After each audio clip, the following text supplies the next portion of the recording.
It's my pleasure to introduce our panel on materials, manufacturing, and eco-neutral prosperity, design as directive. My name is Eli Duggan, and I'm a second-year graduate student in the Technology and Policy program in the class of 2026. My research is focused on accelerating an equitable energy transition through modeling and policy analysis to understand the different interactions between human and natural systems and how decarbonization pathways affect local sustainability and well-being. In this section, we're going to be exploring how, in the context of different planetary crises related to climate change, biodiversity, pollution, waste, we can design materials, manufacturing systems, and policy frameworks that can serve as a directive for achieving eco-neutral prosperity and economic and social well-being that achieves prosperity without increasing environmental harm. So we're joined today by a distinguished panel of experts whose work spans academia, industry, and government. Our moderator is going to be Lily Fitzgerald, a TPP19 alum, who's the director of the Center for Advanced Manufacturing at the Massachusetts Technology Collaborative, which is the state's economic development agency for technology and innovation. She will serve as our moderator today. She leads strategic initiatives and grant programs to strengthen the Massachusetts manufacturing ecosystem. Previously, she managed the Massachusetts Manufacturing Innovation Initiative, M2I2, and founded the public policy team at Ginkgo Bioworks. Lily is joined by Elsa Olivetti, who earned her PhD at MIT in 2007. Currently the Jerry McAfee Professor in Engineering and also Professor of Materials Science at MIT, and the co-founder of the MIT Climate and Sustainability Consortium. Professor Olivetti's research focuses on improving the environmental and economic sustainability of materials through computational modeling, circular design, and intelligent waste disposal. Her group explores the implications of substitution, dematerialization, and waste mining in materials markets, and she has pioneered the use of AI in materials discovery for decarbonization applications. We're also pleased to have Karan Bhuwalka, who is also a TPP alum, also earned his PhD from MIT, who is currently a researcher at the Stanford University's Precourt Institute for Energy, where he leads materials supply chain modeling. His research integrates economics, statistics, and materials science to guide sustainable scale-up of materials and critical minerals production. Dr. Bhuwalka's recent work includes techno-economic modeling of graphite and nickel supply chains, Bayesian modeling to reduce uncertainty in material demand, and policy analysis for scaling battery recycling and sustainable mining. To round off the panel, we have Pedro Lerner, a TPP97 alum, who is the CEO at Grupo UNACEM, a diversified industrial group incorporating cement, concrete, energy services across Latin America and the United States. Under his leadership, they've tripled their cement production capacity and expanded into renewable energy and sustainable manufacturing. Mr. Lerner is guiding the company towards carbon neutrality by 2050 with strategic investments in clinker reduction, alternative fuels, and energy efficiency. His work spans responsible resource use and equitable development across regions. So join me in welcoming our distinguished panel, and it's my pleasure to hand it over to our moderator, Lily.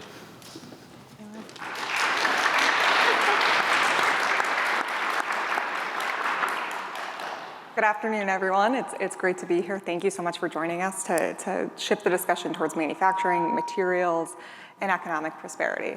We're going to start off with just a few minutes from each panelist, learning a little bit more about what you do, what your current work focuses on. So Elsa, I'd love to have you start. Sure, thanks Lily, and it's a pleasure to be here. Grateful for the organizers of putting this together. It's awesome to see old friends. Bringing together the TPP community is obviously a tremendous opportunity, and it's been great to reconnect with people. So I can just say a little bit maybe about some of the hats I wear on campus other than the work we do in the research group, which was kindly introduced by Eli. So I was mentioned that I started MIT's Climate and Sustainability Consortium along with Professor Jeff Grossman and Provost Anantha Chandrakasan, and it's about 6 years old, and it's a group of companies that have come to MIT to work with us and the broader MIT community on reaching climate and sustainability goals. So we can talk about that as we go through the panel today. I also, just a couple weeks ago, launched a Minerals Stewardship Consortium on campus, which is a set of mining companies that are interested in having MIT's help to think differently about mining. We're not a mining university, and that's part of why they're excited to work with us to think about the role of digital, but also how do they think about incorporating beyond economic metrics into their decision-making and engagement with local communities.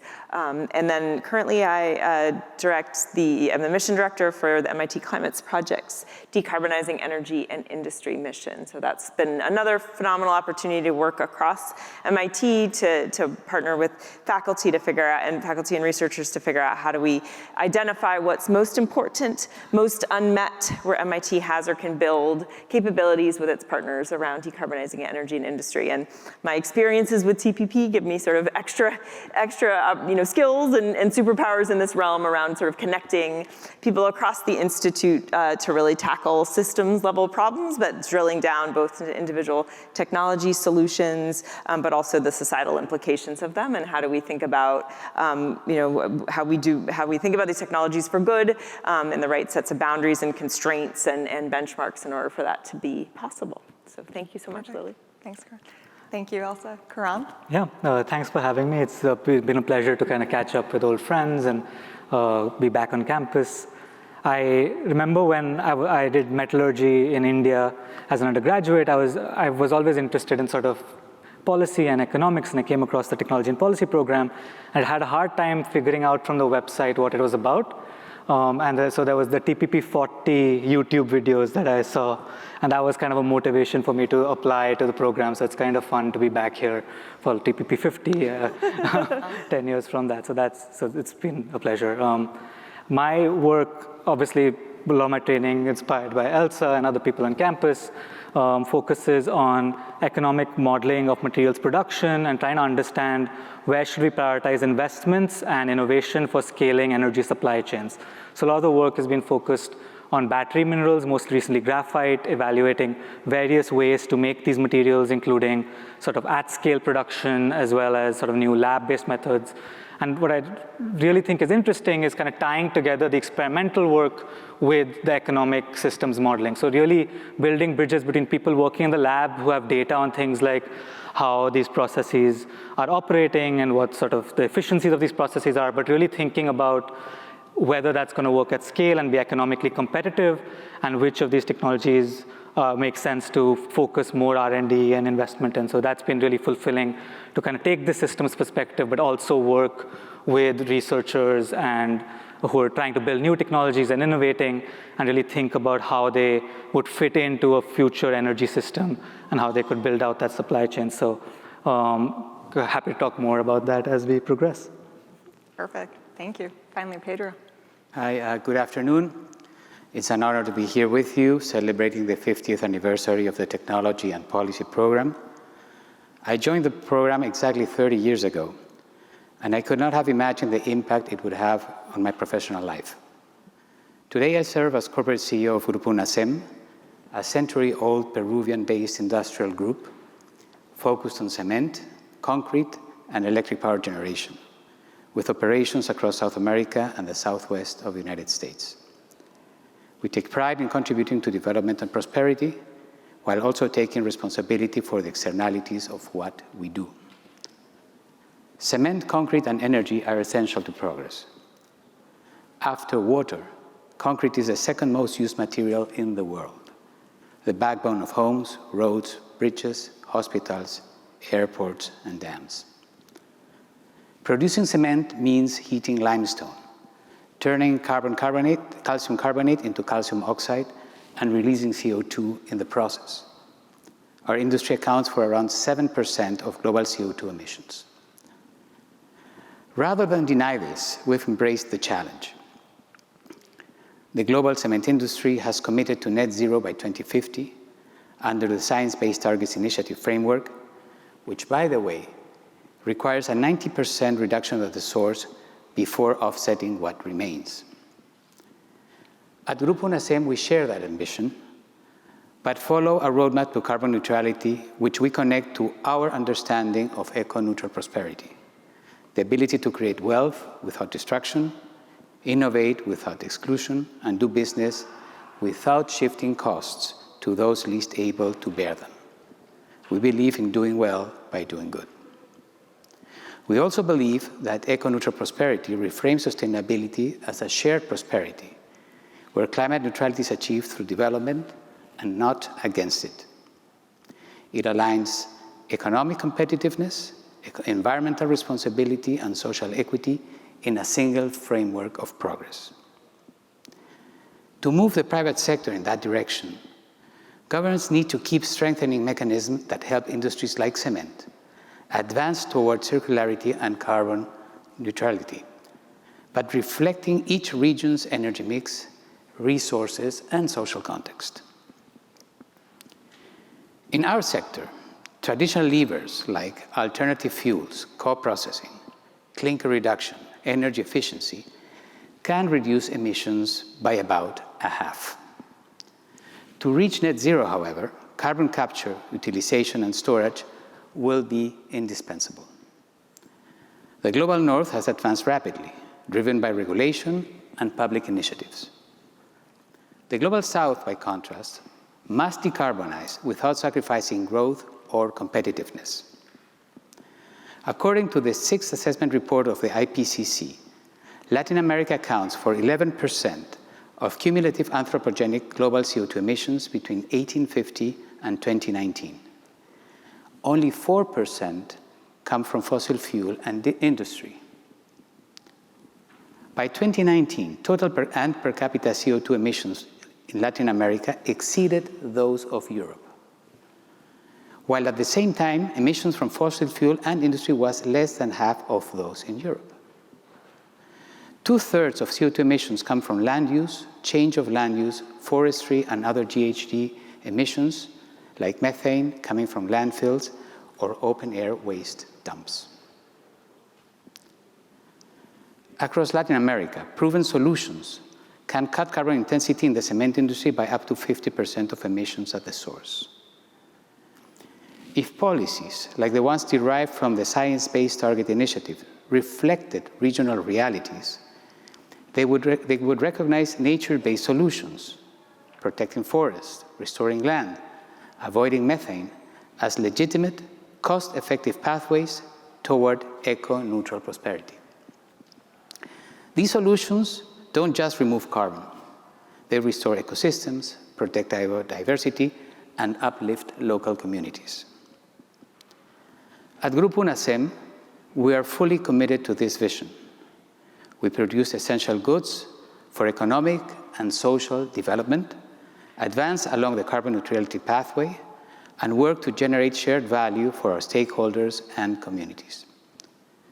30 years ago, here at MIT, I learned that technical solutions are not enough to solve complex, large-scale system challenges unless they are economically viable and socially acceptable.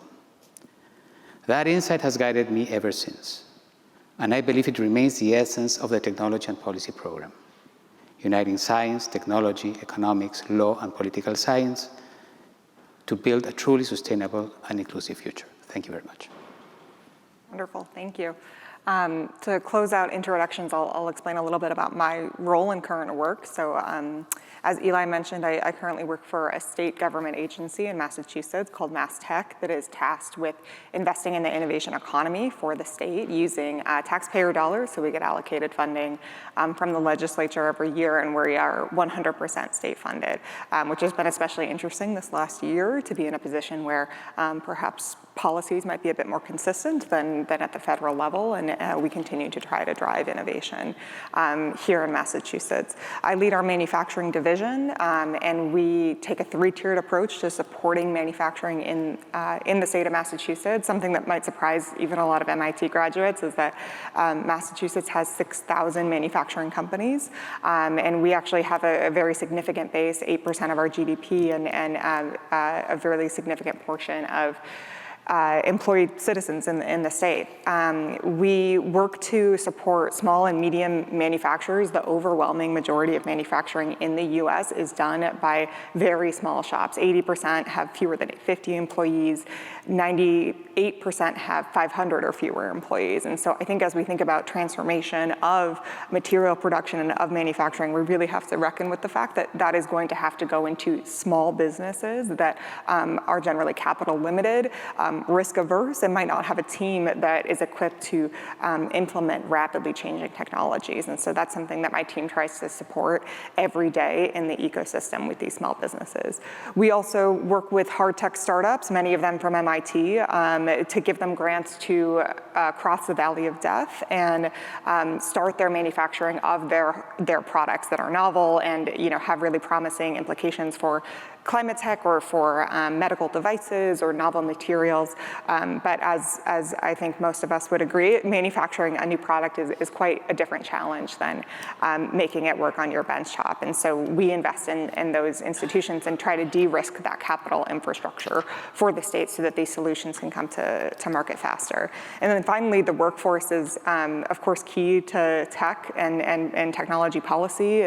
So much matters, or so much depends on who is developing these technologies, who has that power, as Senator Markey said, and to what end they're using it. A lot of that really does come back down to who are we putting in these fields. And if we skew too far in a certain privileged direction, we will certainly miss opportunities to make technology develop in an equitable way.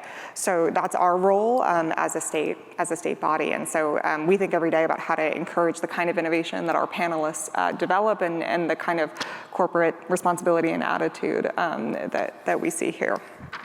So to dive into some questions, so Karan, let's start with you. How can technology support low-impact materials and their development and discovery? Awesome. I think maybe at the outset of this, I'd want to separate the materials conversation into two buckets, which is the materials we use a lot of, that like concrete and cement, that has a huge impact in the production of those materials. So 5% of emissions is from steel and cement, 5% from steel, 5% from cement. That the fact that we use so much of these materials has a very significant impact on the footprint of the world. So that's kind of one set of materials we need to tackle. And the other set is the materials we need to enable all the energy technologies and the advanced technologies that make the world better in many, many ways, right? And those are typically smaller in quantity, but have a very critical role to play in the system in enabling these technologies to work, right? So, and I think it's useful to think of those two things slightly separately, because kind of the set of solutions that you think of for some of the materials you need less of but are very important is very different from these large-scale materials that are low cost and you need to change how they're produced. So that's kind of the first thing, and maybe we can spend some time thinking of them in slightly different ways. The thing I would say that's true across both is that economic competitiveness is a challenge for new ways to make materials. So when you're talking about, I'm sure you'll talk much more about sort of concrete and reducing the emissions from concrete and steel and green steel. There's a lot of technology solutions that people are building, similarly for advanced materials. But often these are really high capital intensive projects to set up, and the costs of production initially for new technologies are really high, and they're competing in a market where there's an incumbent commodity or material that's really low cost compared to the cost of production.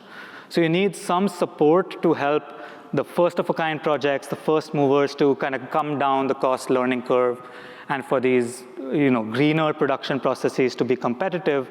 And that's where I think there's a role for policy and kind of innovators to work together to help with things like scale up in terms of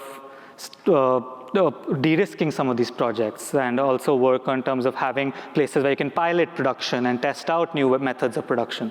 So that's where I see a lot of that come together, and also where the techno-economic analysis comes in to help guide the kinds of things we need to set up such programs for.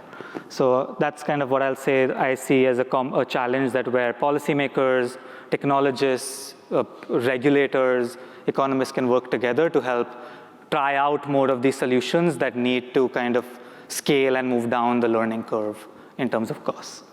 Yeah, I love that distinction. I think as someone who is often trying to spread the good word about the importance of manufacturing, I find so often that many officials in power and just general members of the public think of manufacturing as homogenous, right? Think of manufacturing, if you can manufacture one thing, you can manufacture another, and that manufacturing challenges are essentially the same across materials, across whatever you might be producing, and that's of course not true, and I really think that that's very apt to distinguish between goods that we produce in such large quantities that they themselves are perhaps commoditized or at least or significantly contributing to emissions, such as cement, versus we suddenly need much more copper, right, to get all of these electrification technologies into commercial situations. So I think that that's a great framing for the rest of our conversation.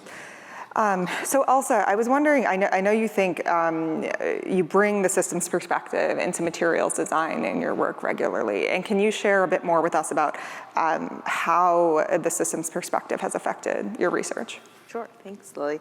I really like the framing that Karan offered as well, and maybe just one example of ways I see difference in those, in the kind of bulk commodities versus sort of essential and small quantities that is related to how I think about materials design in a systems context is kind of scale means a different thing, or what the constraint is a different thing in those circumstances. So anything we consider in terms of a technology development or new material design in a steel commodity or in cement or in mining, for example, we have to think about at scale and in vast scale, sort of unprecedented consideration. And so the kinds of things you said, Lily, around the work you do is like, how do you think about prototyping and testing and the set of work that happens in a research university context having relevance in that large scale, and how do you set up the right test beds and the right ways to think about that?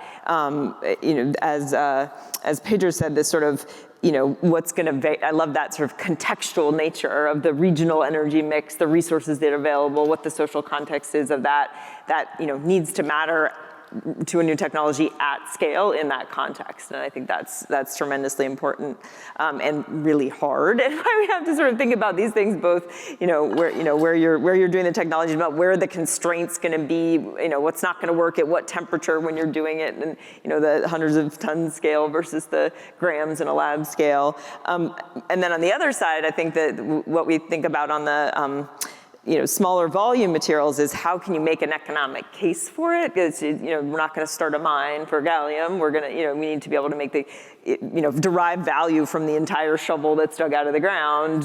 So that's going to be the bulk materials that are going to drive that. And so then how do you build the market to have competitiveness in those industries? So I like that. I think that's a helpful juxtaposition that you offered, Karan. And I think so. What I'd say, Lily, around the materials design side is one thing that we've really enjoyed in partnership with some of the companies we work with. I can use a case in aluminum, is trying to think about the design of new alloys, for example, in aluminum, with a sense of that would have increased ability to take recycled material, given what the recycling streams we expect in 20 years. So can we look at the flow of materials, the change in the demand for products, the degree of lightweighting, electrification, transition in drivetrains, and what is that going to mean for the scrap materials we have available in 20 years, and how should we thinking about alloy design right now, right? So what elements are going to be constraining now, and the alloy is a function of what would be accumulating in the scrap stream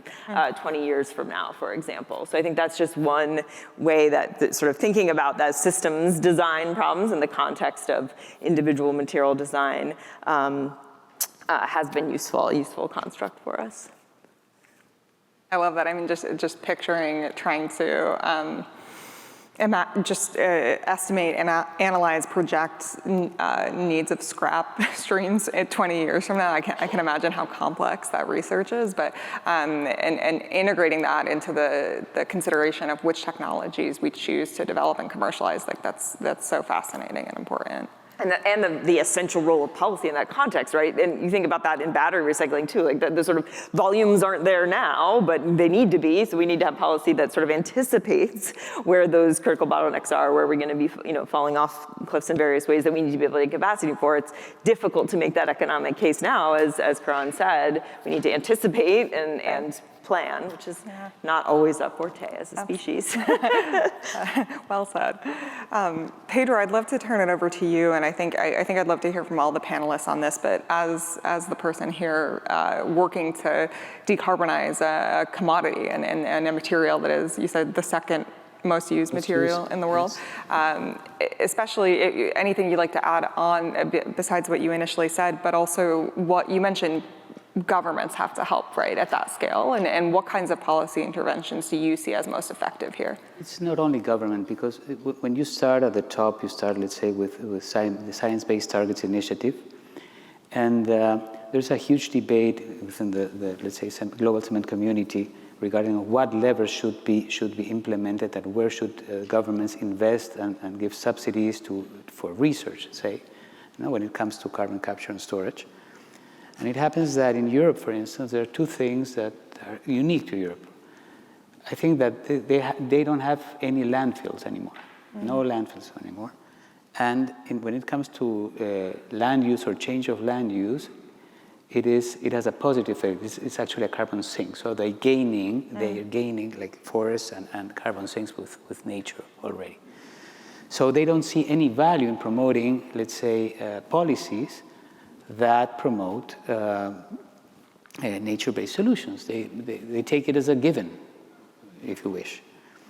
And since they don't have any landfills when it comes to methane avoidance, my understanding is that methane is a greenhouse gas that is an order of magnitude more powerful than CO2, and that landfills are a major source of methane.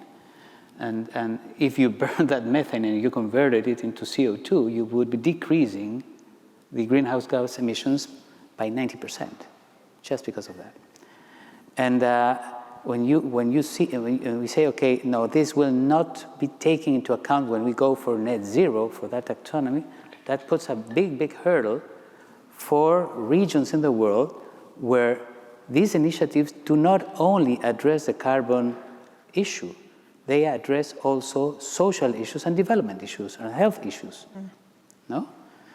So basically, when it comes to the let's say the policy at the top, just taking into account the different, you don't have to stick to one thing. It has to, let's say, no, this paradigm, emissions have to be, let's say, neutralized at the source, that or nothing. Why? If we can't neutralize at the source, but we have other possibilities to recover, let's say, the Amazon rainforest that is being deforested at a very large pace. If industries like ours were recognized, if they invested in the recovery of those ecosystems, then we would put our money there, no? Because we would be taking that as a business decision, right? And with methane, is the same thing. So when it comes to policies or local policies, you have to be very careful. Just trying to think, what's the end goal? What's the end game? And not to stick to solution, try to stick to one size fits all solution, and be open to really see what works in what part of the world, right? Yeah. That sounds exactly right. That there is no one solution, especially when you're talking about there are so many different types of materials that we have to decarbonize. They're used in so many different sectors. Every country and every community leverages them, has a different set of constraints. So thank you for that. I think we'll turn it to Karan and Elsa on policy interventions, but a warning for the audience. Would love audience questions, so please start thinking of them. Otherwise, I'll just have to keep talking. So please, please ask some questions shortly. So Karan and Elsa, maybe 30 seconds or 1 minute on what you would prioritize policy intervention-wise. Karan, we can start. Sure. With you. I think there's maybe a couple of things that, without going into, okay, we just need to subsidize these technologies. Like, what can you do that's actionable even without that aspect of it? One is I think there's a lot to be done in sort of standardization and qualification of new materials. So a lot of times what we find is if someone develops a new material, sort of recycled material stream, or like a new way to make graphite or lithium or nickel, to get it to the product, let's say batteries, it takes a 3 to 5 year qualification timeline. That kills any new startup or idea, right? Like that's too long from the time you start production to actually getting qualified and tested and used. So there is a role for policy to help improve that kind of standardization and testing and qualification of new materials, and that's why they need to work with scientists and innovators to develop those specification sheets and these specification sheets based on the performance of that material in various end-use applications. So whether that's new steel products, new construction products, like how do we create a system where when someone buys something, they know it's going to work and it takes away the risk of doing that, and that's sort of the role of taking that risk away and doing that testing and creating that market. I think the policy has a big role to play, like with building codes and all those kinds of things as well. So that's where I think we spend a lot of time thinking about economic incentives, but often the thing that unlocks these markets are these sort of creating this system around that, right? Maybe, Pedro, if you wanted to jump in on that, it seems like you were. It's exactly that when it comes to cementitious materials that could replace part of the clinker in the cement mix.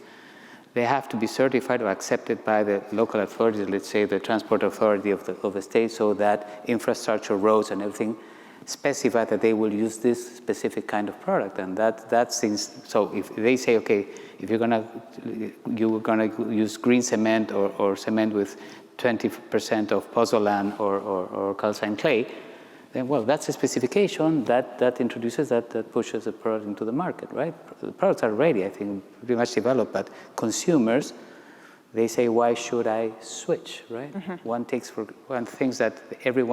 that greener product is a better product, but that is not often the case because customers always are focusing on performance as well. Yep.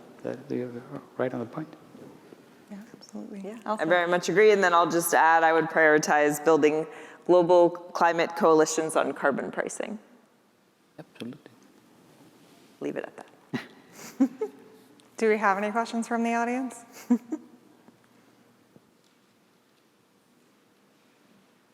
Yes, please.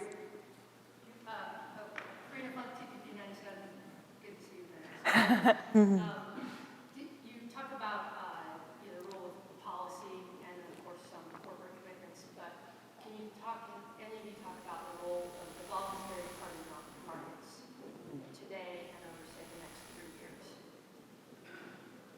If they're relevant. I just wanted them to repeat Oh, the question was... The role of carbon markets now and in the next, how many years did you give us? In the medium term. In the medium term, the role of voluntary carbon markets in the medium term. Do you want to speak to that from an industry perspective, Pedro? I don't know what the development of voluntary carbon markets are in different parts of the world. I think that any kind of markets, voluntary included, are essential for things to move forward. I truly believe in market mechanisms to promote and foster, accelerate decarbonization in the industries, for sure. Elsa, I imagine you... I mean, I think most recently for me, the dialogue has been around effective carbon accounting as a precursor to accountability, and that sort of conversation has manifested a couple different ways on campus lately, but that is, was part of the measurement and verification piece is despite best efforts, still a work in progress. So I think that as a way to have the right basis by which then accountability or markets could be set up. And that's where I think the issue lies, because counting, that's where the discussion, the debate lies. How do we measure that? What counts and what doesn't count when it comes to carbon reduction, right? Completely agree.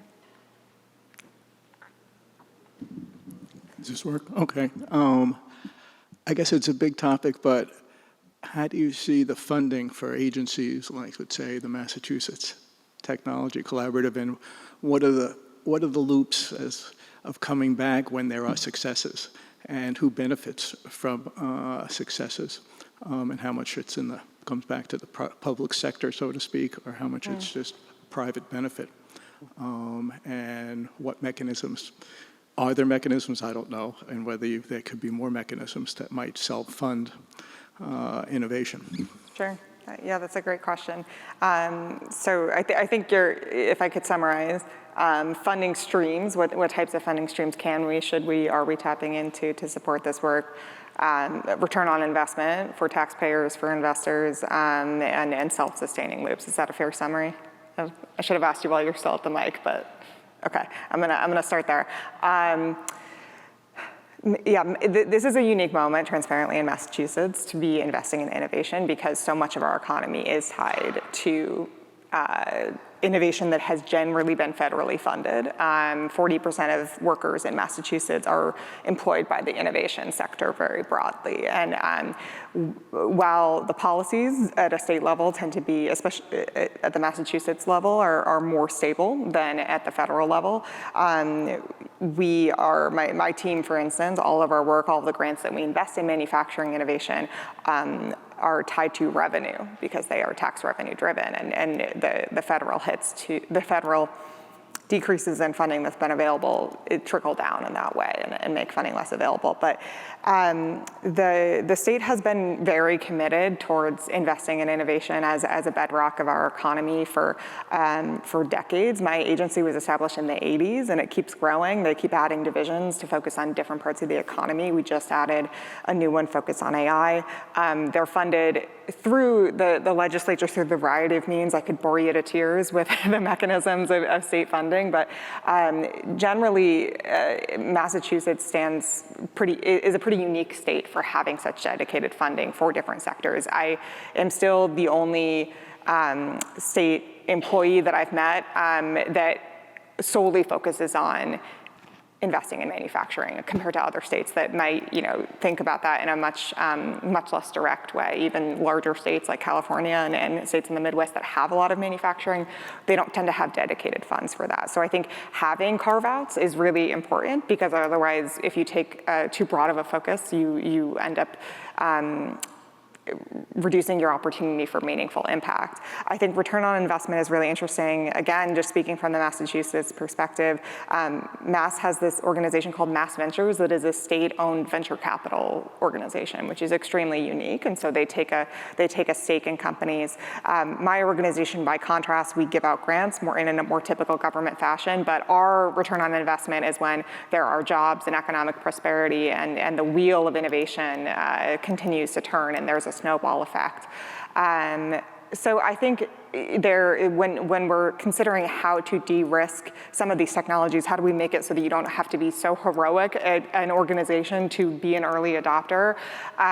We have to think about where can relatively small capital investments from governments make a large impact. And we see small investments of $100,000 to $1 million really accelerate the rate at which a tech can reach the market. And so, yeah, I could talk for too long about that topic, but I think diversifying your funding streams, but also having them be targeted and using many different kinds of funding is important. Okay, we're getting flash off the screen, so I think we should wrap it. Thank you so much. Really appreciate it. Let's please thank our panel.